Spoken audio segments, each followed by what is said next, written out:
Hey everybody, it's Friday evening. I just did a video, realized it was 45 minutes long. I talked. I can't believe it. I can really ramble. But 2 points, that's part of the problem. I go down rabbit holes and then I lose my point, especially when I have a couple things I wanted to mention.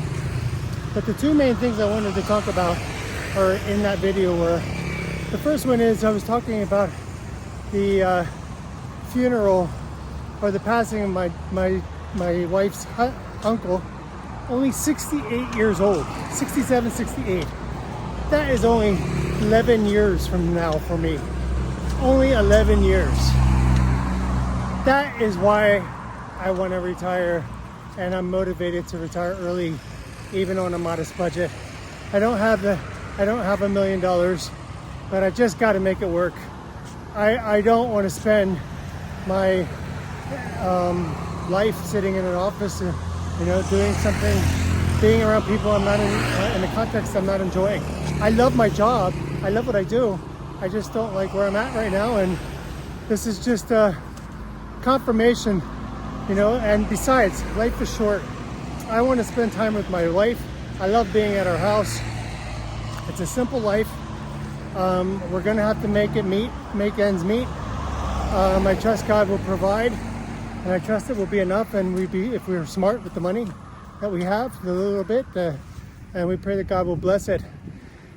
But yeah, that's the motivation. 10 years from now, 10 years ago, did that man think he would die from a sudden cancer or a sickness that killed him within a year's time? 10 years from now, it's just, I'll be 56 in November, and it's just so hard to believe. I feel so youthful. I still feel, I'm stiff, and sometimes I'm not as flexible as I used to be. Of course, I can't run very far. I plan to get in a lot of better shape when I come back to Laos and have more time in the gym, and you'd be using a better gym. But I live healthily, and I live simply, pretty much, even in Bangkok. But still, it's hard to keep the weight off, even despite that. For some reason, my body changed about 49. Anyway, I'm off on a rabbit hole again. So 68, that's in 10 years. I just can't fathom that. Only having 10 years left. If I knew that, I would make sure my wife and I lived as well as we can. I'd have enough to cover us to live pretty decently and not worry about the money. The issue is, if I live to 80, like my mother, or even more than that, that's when you have to make the money work. If you know how much time you have, you can use the money, space it out in time, but you don't. And the other thing is, I want my wife to be well taken care of. I would rather sacrifice first couple years to make sure we have enough, so that when I hope I go first. I would hate to lose her. I would hate to be here without her. I couldn't imagine it. Losing my mother was horrible, absolutely awful. I'm still almost unconsolable in some ways. But losing my wife here, and because I'm moving here to Laos because of her. I wouldn't be in Laos if it wasn't for her. It's a nice country. It's cute, but it's not that great for me. This is where I would want to end up being alone. I will have her family, but still, anyway, the point is, life is short. It's really short. Her friend died a couple weeks ago, age 54, very suddenly, and now her uncle died. Her mom's mourning because it's her only sibling left. She's only 75. That's only 20 years older than me. So, people, if you can get out of the grind and get out of a situation you don't like to be in, get out. The other thing I was thinking, I was talking about earlier this week was So that sister that lives with us with the baby, you know, the first couple days were a bit hard. It's, you know, I just wanted to be alone, and I said I just came back and there was 8 people in my house, and the baby, and every time I went to pick something up, it was moved and put up and moved over, and then stuff is being moved because of the baby, and I was kind of really irritated about it, and I'm like, I don't know if I'll be able to do this when we come back full time. You know, it's tolerable now. I don't get upset with them, you know, I just kind of work around it. But I'm like, you know, this is my house. It's not my baby. Why is my life adjusted for this baby? But I can tell her sister's trying to accommodate as much as possible. I can tell they don't make any problems for me at all. I mean, they want me to, they treat me like a king. They really do. But I was just thinking about that, you know, I think I just need to get through that transition of being upset about it and stuff. I mean, we love her dearly. She loves us. Her sister's fantastic. Her family's fantastic. Her sister's fantastic. The baby's really cute. She is a cute girl. She just hasn't, she's starting to warm up to me. Like she'll come up and poke my leg, or just kind of give me a fake smile. But she's starting to warm up to me. Obviously, I look very different than people she's used to. You know, I see people she's never seen before come in, Lao people, and no problem with them. But me, I'm like a freaking monster. But I think kids know. Actually, that's not even true. It's weird. As much as I don't want to be around kids kind of seem to be drawn. They want my attention. And it's really weird. I'm like, yeah, you just stay over there. But I just find them kind of gravitating around me. I don't know if that's God trying to soften my heart or not. I don't know.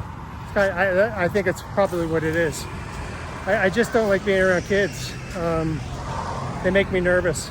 And I think it's mostly because parents don't, especially kids with parents that don't discipline them, don't train them, and they let them do freaking chaos. Uncontrolled, undisciplined kids. I can't take it. And it's the parents' fault if we're not disciplining them. Those are the kids that are dangerous to be around. Because I mean, I would discipline, and I would, you know, like I was disciplined, you know, and I think that's the only way you can really do it. Passive discipline doesn't work. Maybe that's good I don't have kids. Anyway, this is a sweet girl. Her mother takes care of her. I mean, it was only once that they asked me to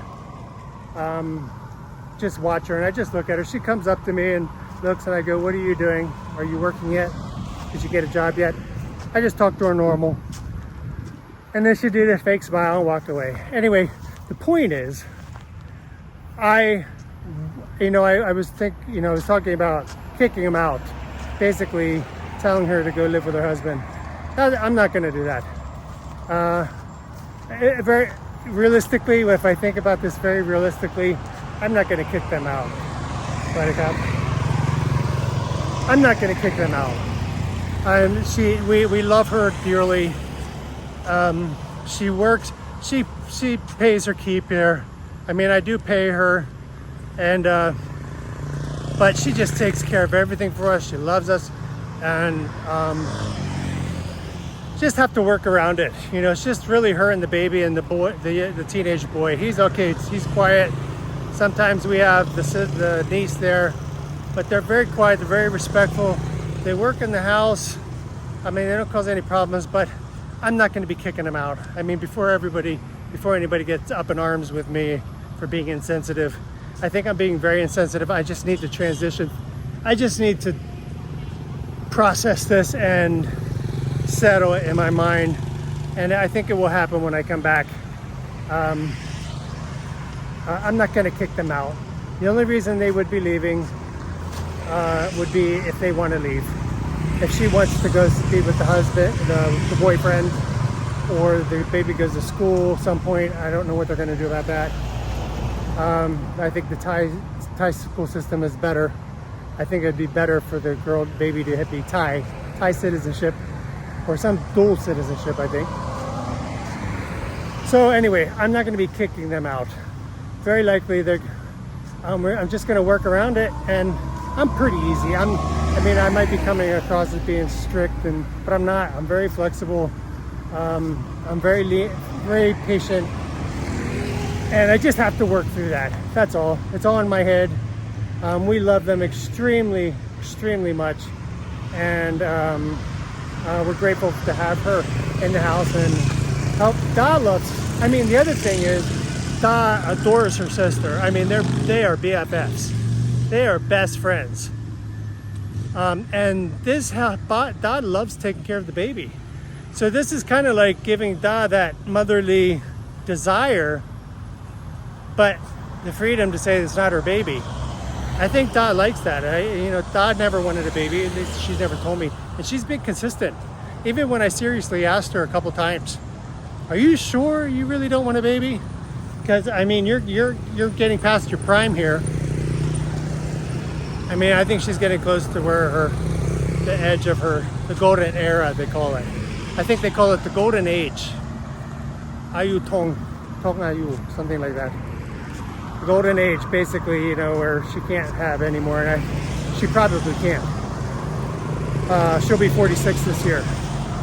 So this is giving her that desire of that motherly desire. The baby's around us all the time.